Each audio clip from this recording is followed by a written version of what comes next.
Welcome to episode 9 of the Dial and Driven Hockey Mentality Podcast. I'm Chris Palmer, mental performance coach. Jeff Lerg, former professional hockey player. He is completely driven to give everything he can to the guys he works with, and so am I. And what we're doing this podcast for, as always, is to give you the most actionable things we have for the things that get in your way, to help you get what you want.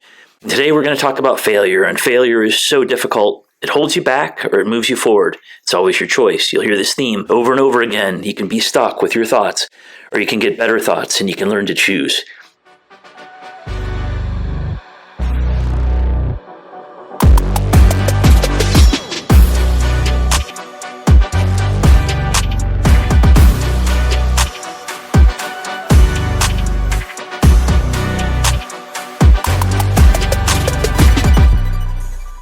Jeff, I'd like to talk to you about a guy who I think is amazing, Roger Federer. We're outside the hockey world, but Federer is amazing. One of the nicest guys, one of the most savage competitors. But I saw a thing where he talked about his actual career. His career was riddled with failure. He said he calculated out all the individual games that he played. He actually lost more games than he won. And for him, arguably best in the world. Retired with amazing fan base, incredible guy. But he's a guy who could have let it get to him. All those failures. Just imagine 1,000-degree heat baking down on you, clay court, trying to keep your grip, making things work. It's you, it's you, it's you. There's no hiding you. There's no teammates to make you look better. You're stuck. And Federer, with all that failure, found a way to move forward. It's awesome. Tell us anything, Jeff. You have all this hockey experience. You work with all these different guys at different levels. Tell us anything that might be relevant on this idea of failure and how to really deal with it. Yeah, it's interesting. When you're a youth athlete growing up, you kind of just feel invincible, like anything's possible. And then there's, of course, times throughout the course of a hockey season or even a bad practice where all of a sudden that feeling might just be put to shreds because it just, you might have such high hopes for something. And then reality can strike you. And failure will happen. It's obviously the nature of life. And we've talked many times on that's how you learn. That's how you grow. What did you take away from a certain experience? And how can you get better from it? So it's just the nature of sports especially. There's a reason why players can play their whole career in the NHL and never win a Stanley Cup. And they might view every season as a failure. But was it really? Yeah, no, I'm totally with you. And I think we see it all the time, though. How many times do you see a kid break a stick? How many times have you seen Vasilevsky break a stick? I mean, arguably one of the best goalies in the history of the game. And the guy loses his crap and breaks a stick when things aren't working the way he wants. So no one's immune. There's this idea that failure is the worst possible thing in the world. So let's talk about that for a second. Is failure the worst possible thing in the world? Is it some awful, horrible thing, and when it happens, somehow you're less? Because you and I both know that what do kids tell us? What do older kids tell us? What do guys in the pros tell us? There's this feeling sometimes that I just suck, and I'm just no good, and maybe I'm washed up, and maybe I don't belong here. There's this feeling when you go up levels that maybe I'm a fraud. And that feeling is so pervasive. That insecurity is so pervasive. And I think our society, everything, is about win-loss, win-loss. So we feel like winning is the only good thing, and failing or being second or worse is, number 2 is the first failed guy. This is so built into us. But is it actually the worst thing? Is failure the worst thing? Because it feels like it. You see people pissed all the time. Is failure the worst thing? No, it's truly the only way you grow. And I've referenced it a handful of times in our past episodes of learning from the experience. Well, that's the experience you're learning from. That there's certainly no crystal clear, perfect path in sports for any athlete.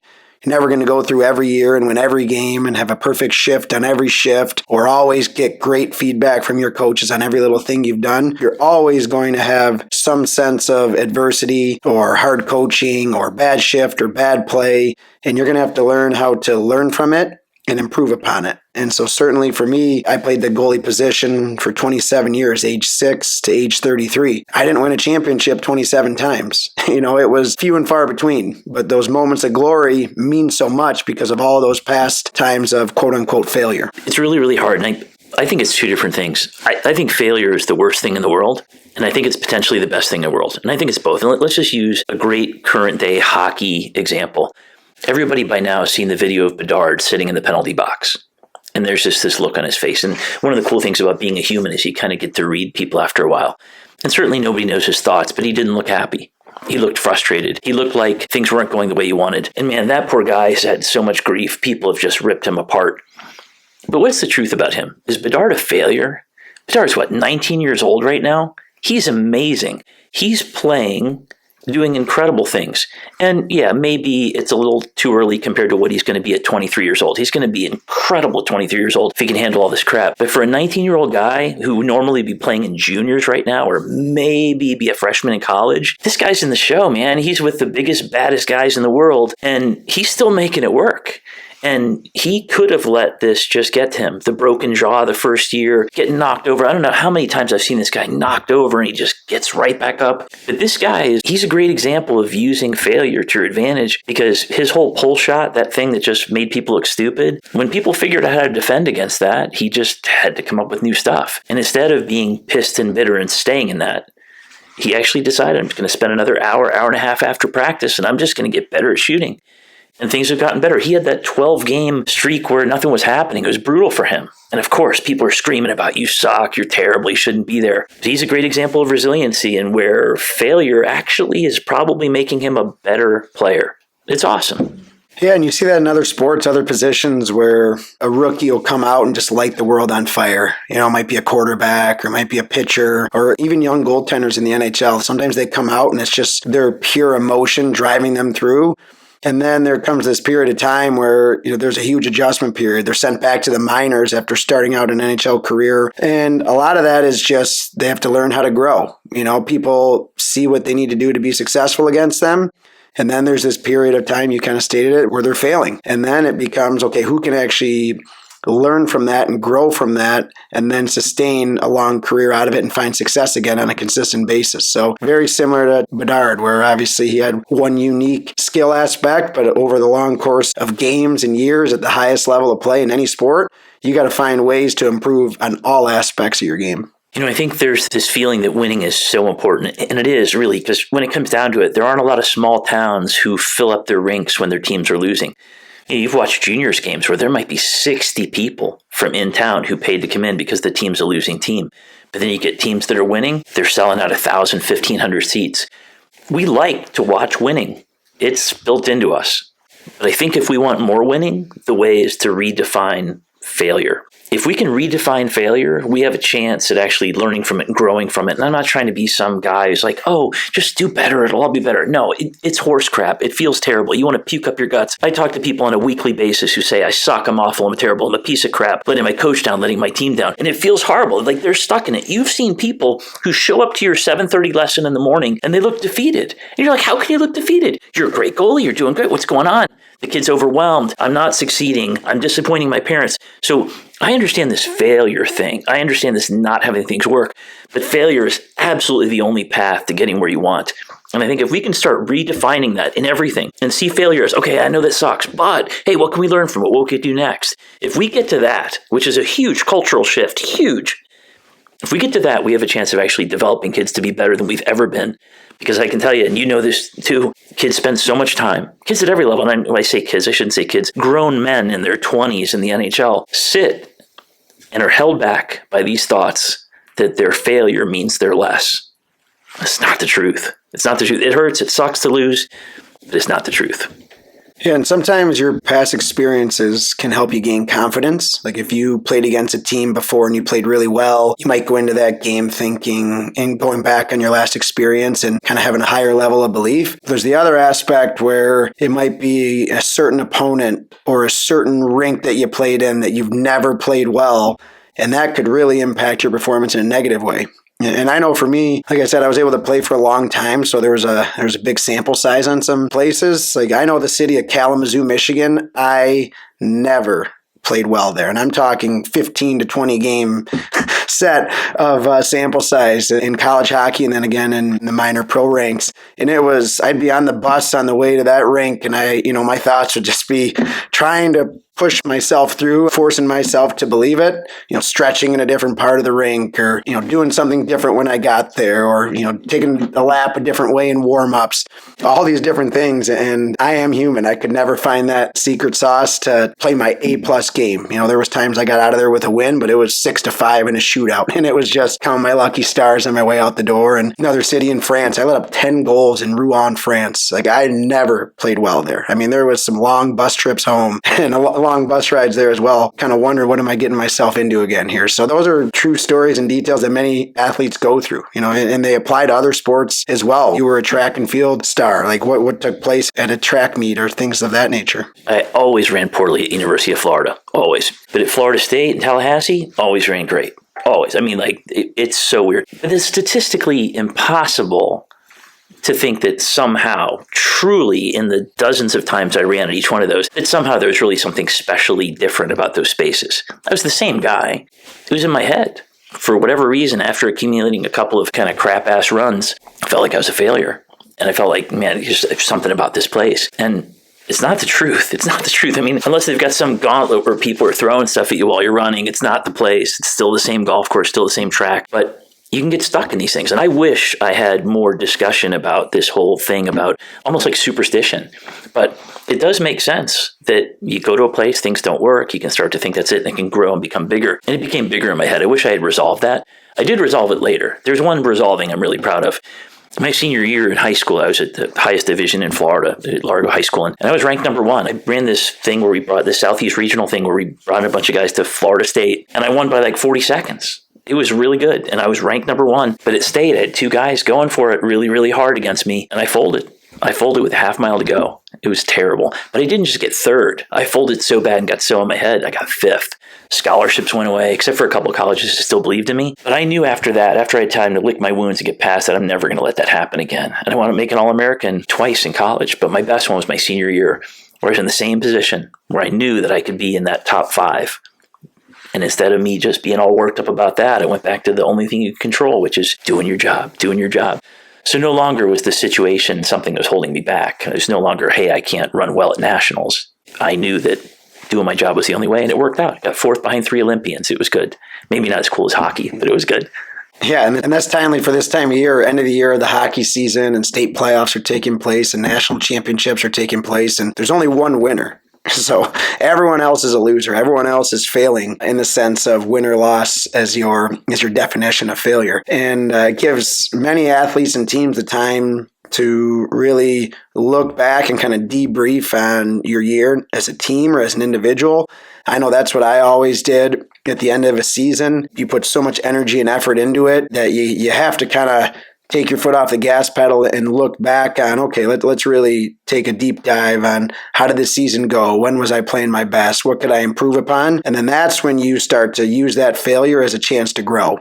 And when you come up short, it's okay. I'm re-energizing myself, and I'm going to get better at stick handling or shooting or catching backhanded passes. And I'm going to really put the time and energy in to improve upon those. So all those little things, they're part of that growth. I lost a state championship before in the final minute and a half. It was a terrible wraparound goal. I think, the next time I got on to a competitive landscape, I used that as I'm up by a goal in the final minute. I kind of had to use that failure to help myself stay completely focused on accomplishing the next task. And then I became known as a goaltender who would make the big plays at the right times. So you have to use those to grow. You're never going to have this perfect, easy path to success. And I think you're right. I think that is the only path.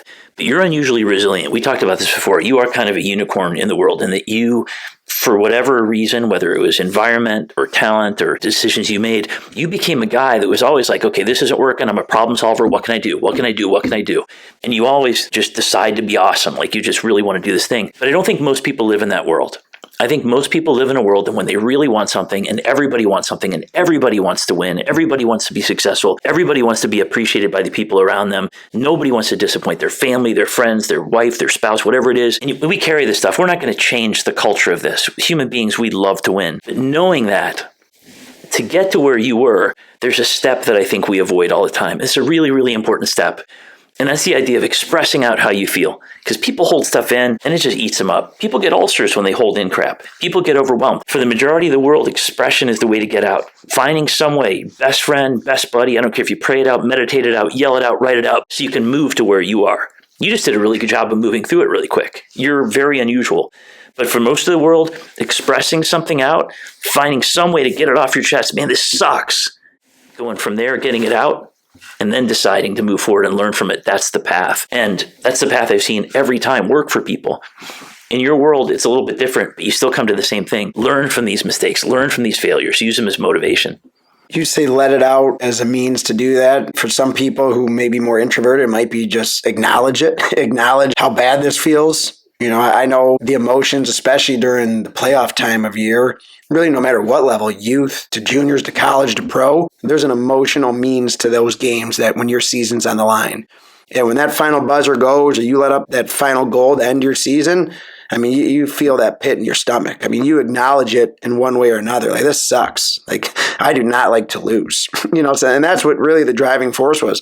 I hate losing. Why do I want to end next year as a loser? I want to find a way to overcome that. It has to become your driving force, is using that failure as a way to improve yourself and become an overall better athlete at your sport. I mean, I look at the other sports that are not as team related, where a golf star might be a top 10 player in the world and just go weekend after weekend, month after month, not winning a tournament. So they end every weekend as a loser. And many of them, it can wear on them. They might be the 8th ranked player in the world and just be losing every weekend. But they have to take what they learn from it and grow from it. And similar examples in tennis. You might make it to the Grand Slam semifinal. You won 4 matches along the way, but many of those stars, when you watch them, they're defeated. They're sick of leaving those stadiums as losers. And then they got to go back to the drawing board and re-amp themselves up or recalibrate their game to improve and then find a way to get that success. And that's why I feel when you watch those matches, like a tennis star wins a Grand Slam, like they immediately fall to the court because they're just so much emotion. They're so overwhelmed with just trying to find success. And that's truly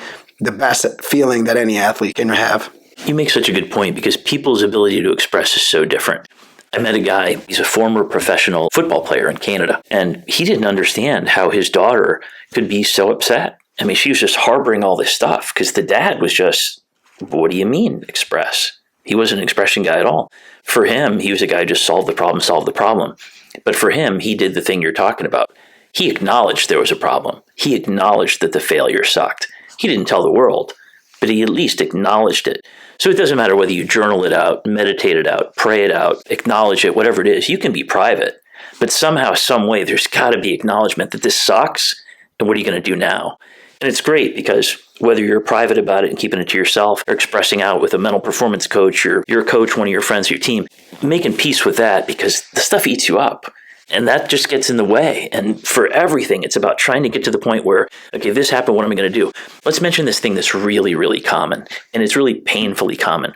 There's lots of parents, lots of kids who go into tier 1 really, really hoping that they're going to have the best shot at this big dream. And sometimes tier 1 looks a little like tier 2. And sometimes tier 2 looks a little bit like house leagues. And sometimes juniors looks a little like high school.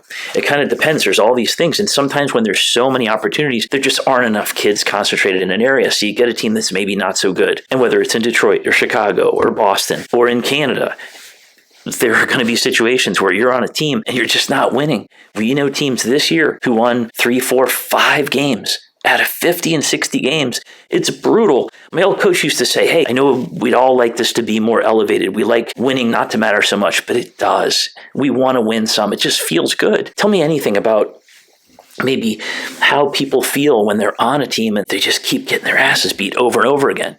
I think the best teaching point on that is you got to go and win the day. You got to win your day at practice. You got to win all the little things that you can. And that means, how do you improve yourself as an individual to help support that team's success? And that's really where your focus needs to be concentrated toward. I played on bad teams before that weren't winning all the time, and expectations of the team to win a championship were virtually zero.